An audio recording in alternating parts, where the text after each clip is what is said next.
పెళ్ళైన తర్వాత మళ్ళీ మీరు అందరూ విడిపోయారా? పెళ్ళైన తర్వాత ఈమె ఇక నేను ఆర్గనైజేషన్ రీత్యా నాకు ప్రమోషన్ వచ్చింది. నేను 2 దళాల కమాండర్గా నిజామాబాద్ అయినా కాబట్టి ఈమెను కూడా మళ్ళీ ఇక్కడ ఉంటే ఎట్లా మరి అని చెప్పేసి ఈమెను కామారెడ్డి దళంలో ప్రమోషన్ ఇచ్చి ఎల్జేఎస్ కామారెడ్డి ఎల్జేఎస్ దళంలో ఈమె డిప్యూటీ కమాండర్గా ఈమెను ప్రమోట్ చేసి పంపించారు అన్నట్టు. రామారెడ్డి మండలంలో ఒక ఆయన ఉండేవారమ్మా, మాజీ నక్సలైట్, అప్పుడు అనాలా? ఆయన పేరు చెప్పండి ఒకసారి. ఆయన పేరు కూడా రామారెడ్డి అనుకుంటా. మాచారెడ్డి మండలం కావచ్చు, రామారెడ్డి మండలం కాదు. రామారెడ్డి పెద్ద మేజర్ విలేజ్ అది. అక్కడ పోలీస్ అవుట్ పోస్ట్ అయితే వేల్చింది గుర్తున్నది. ఇంకా చాలా జరిగాయి కదా మీరు, కామారెడ్డి, గంభీరాపేట, సిరిసిల్ల రోడ్డు జరిగింది. ఇక్కడ పాకాల దగ్గర కూడా ఇప్పుడు మనకు ఒకసారి మధ్యమాల ఎన్కౌంటర్లో కూడా మేము ఉన్నాం. మధ్యమాల ఎన్కౌంటర్ వాస్తవంగా అప్పుడు ప్రసాద్ అన్న ఉన్నాడు, చంద్రరాజమౌళి ఆలియస్ ప్రసాద్ అన్న. తర్వాత చిట్టిరాజు పాపయ్య అని చెప్పేసి సందే రాజమౌళి అక్కడ ధర్మవరంలో చనిపోయారు కదా. అక్కడ చనిపోయింది. ఇక్కడ ఈ ఎన్కౌంటర్లు ఉండే అప్పుడు మధ్యమాల ఎన్కౌంటర్లో ఉండే పసులేటి రామరెడ్డి, తర్వాత చందే రాజమౌళి ఉండే, తర్వాత చిట్టిరాజు పాపయ్య అని చెప్పేసి ఏది టేకుమట్ల వరంగల్ జిల్లా సోమన్న పేరుతోటి పనిచేసాడు. ఆయన కూడా స్టేట్ కమిటీ సభ్యుడు. రాజమౌళి ఇక్కడ తప్పించుకున్నారు, ఇక్కడ తప్పించుకున్నాడు. అక్కడ చనిపోయారు కదా. అక్కడ ఆరోగ్యం బాగాలేక బయటకు పోతే ట్రైన్ లో వెళ్తుంటే స్టేషన్ లో చంపారు. అదే ఆ వరకు పద్మక్క కూడా చనిపోయింది. పద్మక్క చనిపోయిన తర్వాత పద్మక్క భర్తనే కదా చంద్రరాజమౌళి, పద్మక్క వాళ్ళ భర్త. ఈ ఎన్కౌంటర్లో కూడా మేము ఉన్నాం, ఏది మధ్యమాల ఎన్కౌంటర్లో. అది మనకు అప్పుడు మాకున్న సమాచారం ఏంటంటే ఇప్పుడు మధ్యమల్ల కింద ఒకటి గజసింగవరం ఉండే. కామారెడ్డిలో పనిచేస్తున్నప్పుడు మీకు చెప్పమ్మా బాగా గుర్తింపు సంఘటన ఒకటి. వాస్తవంగా నాకు రావాలని లేకుండే అన్న, మీ సర్వీస్ లో అక్కకన్నా మీరు ఎక్కువ సర్వీస్ కాబట్టి ఇంకా బాగా గుర్తుండిపోయిన సంఘటన చెప్పండి. మీకు పార్టీలో మీరు చేసిన మంచి కార్యక్రమం చెప్పండి, అదేవిధంగా మీరు చేసిన యాక్షన్ కూడా చెప్పండి. చేసిన యాక్షన్ అంటే నేను ఆర్గనైజేషన్కి ఎక్కువ ఉంటుండే, నన్ను యాక్షన్కి పంపించారు. అప్పటికి యాక్షన్ టీంలు అనేది వేరే టీములు ఉంటుండే. వాస్తవంగా ఆర్గనైజేషన్ రీతినే ఎక్కువ ఉండేది. ఏంది అంటే పెంటాయి మీద దాడి ఒకటి, తర్వాత పెంటాయి మీద దాడి నేను ఒక్కొన్న పోయినప్పుడు పోయినా అది ఫెయిల్ అయింది అంటే మళ్ళీ రిటర్న్ వెళ్ళి వచ్చినాం. నేను వచ్చిన ఒక 5 నిమిషాలలో పోలీసులు వచ్చారు అక్కడ టౌన్ కాబట్టి. ఇక మధ్యమాల ఎన్కౌంటర్ అయితే అది ఎంబడవాడి తరిమి బగ్గట అందరూ కూడా ఇక, ఎందుకంటే మందిని తక్కున్నాం. సామాన్య కూడా సాధారణంగా ఇలాంటి గుట్టలు ఉంటారు కదా. అవును, ఈ గుట్టలు ఏటవాళ్ళగా ఉంటాయి, ఇవి బండలు గుట్టలు అన్ని. పైన అంటే పరుపులు. అవును, ఇలాంటి దగ్గర ఉన్నప్పుడు మీరు ఎక్కడ మీటింగ్ పెట్టుకుంటారు అంటే పైన ఉంటే కింద పోలీసులు వస్తారని హైట్ లో కూర్చుంటారు కనిపిస్తుంది కాబట్టి. ఇలాంటి దగ్గర నైట్ టైం ఫైరింగ్ అయిందనుకోండి, ఈ గుట్టల నుంచి ఎలా పరిగెడతారు? ఇక్కడ వంట ఎలా చేస్తారు? వంట చేస్తున్నప్పుడు పోలీసులు కనపడుతుంది. అవునవును, అది ఎలా చేస్తుంటారు ఇటువంటి ప్రాంతంలో? ఇటువంటి ప్రాంతంలో ఇప్పుడు ఇటువంటి చేసుకొని కొద్దిగా మంచి సాఫ్ చేసుకొని అక్కడ మబ్బుల్ని ముగించుకొని పొద్దుంత మాత్రం ఏం ఇట్లా మళ్ళీ టెంట్ వేసినట్టు మీద ఇట్లా ఏర్పడకుండా చెట్ల కింద ఓలంగలాలు మామూలుగా ఉండి ఒక మనిషి సెంటర్ ఉంటాం. సెంటర్ హైట్ లో ఉంటారా? సెంటర్ కొద్దిగా ఎత్తు మీద బండ ఇటువంటి బండ ఉంటే దాని మీద చూసుకుంటా సెంటర్ గమనించుకుంటే ఎప్పుడు ఏమవుతుంది అనేది చూసుకుంటూనే ఉండడం అవుతుంది. కానీ మరి ముఖ్యంగా ఇటువంటి ఇప్పుడు ఈడికెళ్ళి స్టార్ట్ అయ్యేది ఏంటంటే ఈ ఎండాకాలం వస్తుంది కాబట్టి ఇటువంటి అప్పుడు నీళ్ళతోటి తిప్పలా ఉంటుంది. తర్వాత నీడ కూడా దొరకదు.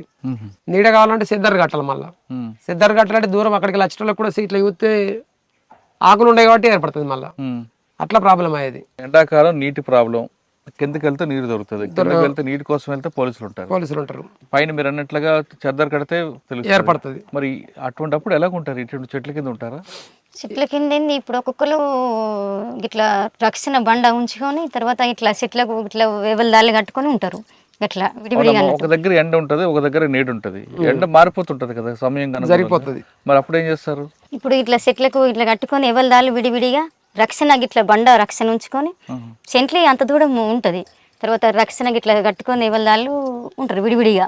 అందరూ ఒక్కడ ఉండాలనేది ఉండదు ఎండాకాలం అన్నట్టు. గట్లా వర్షాకాలం అయితేనేమో గిట్ల పత్ర కట్టుకొని వర్షాకాలం ఒక దాంట్లో ఉంటారు. కాకపోతే ఎండాకాలం కాబట్టి విడిగా ఎవరి దాళ్ళు గిట్లా కట్టుకొని కొంత దూరం రక్షణ గిట్లా కూర్చొని చదువుకుంటారు. సెంట్రీ ఉంటారు, సెంట్రీ వంట చేస్తారు. వంట డ్యూటీ పడ్డప్పుడు వంట చేస్తారు, వంట చేస్తారు. వంట చేస్తున్నప్పుడు పొగ బయటకు వస్తుంది కదా, ఎలా మరి పొగ రాకుండా ఎలా వండుతారు? పొద్దున్నే అన్నట్టు రోజుకి ఒక్కరికి వంట డ్యూటీ ఉంటది. ప్రతి ఒక్కరు అందరూ అన్న అక్క అన్న తేడా ఉండదు. ఇక ఎవరికి డ్యూటీ పడితే వాళ్ళే చేసుడు. చలికాలం కష్టం అవుతుంది కొద్దిగా. సరేనా, ఇటువంటి ప్రాంతాలు మీరు ఉన్నారనుకోండి, పోలీసులు ఫైరింగ్ స్టార్ట్ అయ్యింది, మీరు అటు నుండి వాళ్ళు చేసుకుని వస్తున్నప్పుడు మీరు కిందకి వెళ్ళాలి, ఏదో రకంగా రిట్రీట్ అవ్వాలి కదా. ఇలాగ వెళ్తారు నైట్ టైం ఇంత గుట్టలు? మాకే రావడం కష్టం ఉంది కదా. అది ఇక మేము రోజు అది ఇక ఇట్లా పోవాలన్నది ఉండదు. ఇక బండ గాని గుండు గాని పడుకుంటా లేసుకుంటా అన్నట్టు పైరింగ్ చేసుకుంటూ పోవుడే వెళ్ళిపోవుడే. ఇక జీవన మరణ సమస్యనే వాస్తవంగా. ఇట్లా ఇట్లా రక్షణ పడకడ దెబ్బలు వాడైనా కానీ దెబ్బలు తగులుతాయి, పడకడ ఇక కాల్పులు జరుపుకుంటా అంటే ఉరుకుతే మాత్రం చనిపోతాము. మనం కూడా కాల్పులు జరుపుకుంటా నిదానంగా పోతేనే వాళ్ళకు కూడా అంటే మాకున్నంత ధైర్యం వాళ్ళకు ఉండదు. ఎందుకంటే మాకేమో కుటుంబాన్ని ఇంటిని సర్వస్వాన్ని వదిలిపెట్టి ఒక వ్యవస్థ కోసం వచ్చిన వాళ్ళం కాబట్టి మనకు కమిట్మెంట్ ఉంటుంది.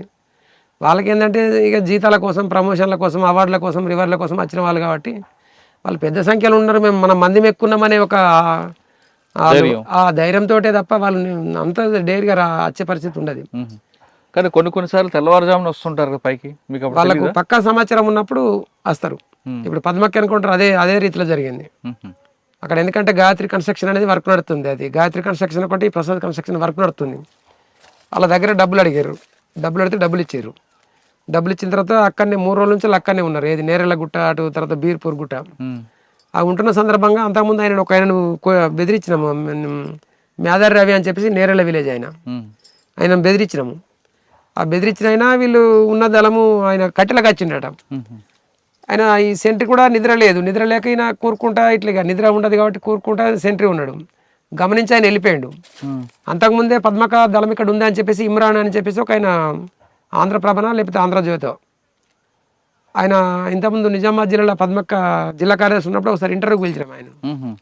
ఆ ఇమ్రాన్ అనేటైనా ఇప్పుడు హబీబ్ ఖాన్కు వాళ్ళు చుట్ట కాదు తురుకోవాలి వాళ్ళు ఉంటుంది కదా, అట్లా ఈయనకు హబీబ్ ఖాన్ సిఐ ఉన్న టైంలో ఆయనకు ఇన్ఫర్మేషన్ ఇచ్చిండు ఇట్లా పద్మక్క దళం ఉన్నది అని చెప్పేసి. ఈయనను పిలిచింది అని చెప్పేసి పిలిచి మాట్లాడుకుని పంపించింది అటు ఇమ్రాన్ అనేటైనను. అదొక రిపోర్ట్ ఉంది. ఇక్కడ దళం కూడా ఎక్కడుంది అనేది కూడా ఆ పద్ధతిలో ఈయన ఏది మేదారి రవి అనేటైనా చూసిండు, చూసి చెప్పిండు అని చెప్పేసి అంతా ధైర్యంగా వచ్చి నిద్ర ఉన్న వాళ్ళని కాల్పులు జరిపి కొట్టేసారని సమాచారం. అప్పుడు అక్క వాళ్ళకి తప్పించుకున్న అక్క లక్ష్మక్క, ఆవిడ ఎక్కడున్నారు ఇప్పుడు? అప్పుడు నేను నిజామాబాద్ జిల్లాలో. లక్ష్మక్క ఎక్కడ ఉన్నారు? ఆ ఎన్కౌంటర్లు ఉన్నది అక్క. ఇప్పుడు మనం మాట్లాడా అక్క ఎన్కౌంటర్లు ఉంది, పద్మక్క ఎన్కౌంటర్లు ఉన్నది ఆమె. అన్న ఇప్పుడు ఈ గుట్టలు ఉన్నాయి, అవును, రాత్రి పడుకుంటారు. అవును, ఎండాకాలం కాబట్టి పర్వాలేదు జరుపుకుని పడుకుంటారు. వర్షాకాలం పాములు వస్తాయి, అన్ని తిరుగుతుంటాయి పురుగులు, వాటి నుంచి ఎలా మీరు? వర్షాకాలం ఏంటంటే మేము బాగా వర్షం కొట్టిందంటే టెంట్ వేసుకుంటారు అన్నట్టు. టెంట్ వేసుకుంటే టెంట్లో వండుకుంటారు. ఇదంతా సాఫ్ చేసి టెంట్ ఎత్తారు. టెంట్ ఎత్తి టెంట్లో పాములు వస్తాయి కదమ్మా. పాములు ఏం రావు. అవి పాములు వచ్చిన సందర్భంగా అంటే మనకు నిజంగా పాములు కుట్టి చనిపోయిన వాళ్ళంటే సంతోష్. ఇప్పుడు ఆ పాట కూడా నాకు నోటికి కొంత వస్తుంది. నిజామాబాద్ జిల్లా సంతోష్, తూర్పు కనుమల మబ్బులు కమ్మే ఏడున్నాడమ్మ సక్కని వీరుడు సంతోష్ అని చెప్పేసి ఆవిడ పాడుతుందా. ఆయన మీద ఆ పాము కుట్టి చనిపోయాడు ఆయన. జిల్లా కమిటీ సభ్యుడు కావచ్చు ఆయన. నేను మీ ఇద్దరు తర్వాత ఎప్పుడు వచ్చారు బయటికి, ఎందుకు వచ్చారు? 2003 ఏప్రిల్ 25 తారీఖు నాడు మేము వచ్చింది. 2003 ఒక 3 నెలలు ఏప్రిల్ 25 తారీఖు నాడు లొంగిపోయినాం వాస్తవంగా అధికారికంగా. కానీ మేము వెళ్ళింది జనవరి ఎండింగ్ ఫిబ్రవరి మధ్యలో వచ్చినాం.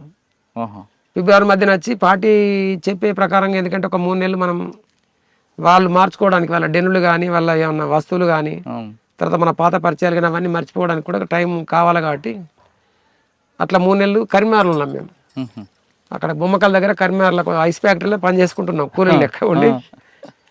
కూలీలు లెక్క ఉండి ఆడికి వెళ్ళి ఎస్పీ ఆర్ఎస్ ప్రవీణ్ కుమార్ సార్కు ఇక్కడ బక్కాయి అని వెటర్నరీ డాక్టర్ ఉంటాడు. తర్వాత మా ఊరు సర్పంచ్ ఆర్ భూమన్ అని చెప్పేసి ఆయన కూడా వీళ్ళు క్లాస్మేట్లు అట వాళ్ళకు ఆర్ఎస్ ప్రవీణ్ కుమార్ సార్కు. వాళ్ళ ద్వారా సమాచారం పంపించి ఇట్లా లొంగిపోతామంటారంటే సరే రమ్మని చెప్పేసి మాట తీసుకొని అట్లా ఆ విధంగా మేము ఏప్రిల్ 25 తారీఖు నాడు లొంగిపోయినాం అధికారికంగా. కానీ మేము వచ్చింది మాత్రం జనవరి ఎండింగ్ లేదా ఫిబ్రవరి మధ్యన అట్లా వచ్చినాం. అంటే ప్రవీణ్ కుమార్ సార్ దగ్గర లొంగిపోయారు మీరు? ప్రవీణ్ కుమార్ సార్ దగ్గర లొంగిపోయినాం. అప్పుడు ప్రభుత్వం ఇవ్వాల్సిన అన్ని ఇచ్చింది పథకాలన్నీ కూడా? ప్రభుత్వం ఇవ్వాల్సిన పథకాలు నా మీద 2 లక్షల రివార్డు ఉండే. ఈమె మీద రివార్డు అప్పటికి ఏం ప్రకటించలేరు. అంటే వాస్తవంగా దళ సభ్యుల మీద చాలా మందికి ప్రకటించలేరు. ఊళ్ళో కొద్దిగా గుర్తింపు పొందిన వాళ్ళు, కొద్దిగా యాక్టివ్ ఉన్న వాళ్ళు, ఇటువంటి నాకు 2 లక్షలు వచ్చింది. కానీ అసలు ఆ 2 లక్షల కోసం నేను ఆలోచించలే. 2 లక్షల కోసం నేను ఎప్పుడు ఆ పోలీస్ కార్యాలయం చుట్టూ ఎప్పుడు కూడా తిరగలే. అది ఎప్పుడో వచ్చి ఉన్నది. ఇక అందరు ప్రతి ఒక్కరు ఇట్లా నీకు ఏమైనా నీకు రివార్డు వచ్చిందని ఇట్లా అడిగితే అసలు నాకు రాలేదు అని అంటే ఇక లోకల్ పోలీసులు పిలుచుకొని ఒకసారి పోయిరా కదా ఎస్పీ దగ్గర కొమ్మంటే నేనేమని పోవాలా, ఎందుకు నేను పోవాలని నేను ఇట్లా అన్నాను. లేదు కలిసిరా ప్రవీణ్ కుమార్ సార్ మంచివాడు, కలిసిరా నీకు రివార్డ్ వస్తుంది అంటే అత్తే మీరు అది చూద్దామా, నాకు అట్లా రివార్డ్ తీసుకోవాలా లేకపోతే పైసల కోసం అనే ఉద్దేశం నాకు లేకుండే. ఇక సరే మరి అందరూ అంటారు కదా పోదాము, మనకు కూడా ఇబ్బంది ఉంది అని చెప్పేసి వచ్చినాక కంట్రోల్ పోయింది తినే పరిస్థితి ఉంటుండే. పోయినాం, పోతే ఆయన అప్పుడు ఓఎస్డి మధుసూదన్ రెడ్డి ఉండే. అప్పుడు దీనికే వింగ్ ఉంటుండే కాబట్టి మనం ఎస్పీని కలవడం కోసం కాదు, ఆయన దగ్గరికి పోతే ఆయన ఓఎస్డికి రాసాడు. మధుసూదన్ రెడ్డి దగ్గరికి అయిన తర్వాత ఆయన ఎస్పీ గారిని కలమని మళ్ళీ ఆయన ఎస్పీ గారు కలమన్నాడు. ఇక ఎస్పీ గారి దగ్గరికి పోయిన తర్వాత ఆయన సరే నేను చెక్ చేస్తాను అని చెప్పేసి మంది అందరూ లైన్ పట్టారు. అక్కడ ఏది సమస్యలు ఉన్న వాళ్ళందరూ ఎస్పీ గారిని కలవడం కోసం లైన్ పట్టారు. లైన్ పట్టిన తర్వాత సరే ఒక దరఖాస్తు అయితే ఇద్దామని దరఖాస్తు ఇచ్చిన నేను. దరఖాస్తు ఇచ్చి బయటకు వచ్చిన తర్వాత మళ్ళీ ఒక కానిస్టేబుల్ పంపించి ఆయన రమ్మనని ఆయన ఇటు గేట్ దాడుతున్నా మళ్ళీ నన్ను పిలుచుకపోయారు. పిలుచుకపోయిన తర్వాత చెక్ ఇచ్చారు. చెక్ ఇచ్చిన తర్వాత చెక్ మనం ఆ డేట్ అవన్నీ మనం ఎందుకు ఇస్తాం, కొండపోయి ఆ బ్యాంకులో వేసినాం. బ్యాంకులో అయితే అది 1 year అయిపోయింది అప్పటికి చెక్ వచ్చి. 1 year అయిపోయింది, అది వాలిడేట్ అయిపోయింది. ఆ చెక్ చెల్లుబాటు కాదు ఇదని మళ్ళీ బ్యాంకు వాళ్ళు తిరిగి పంపించారు.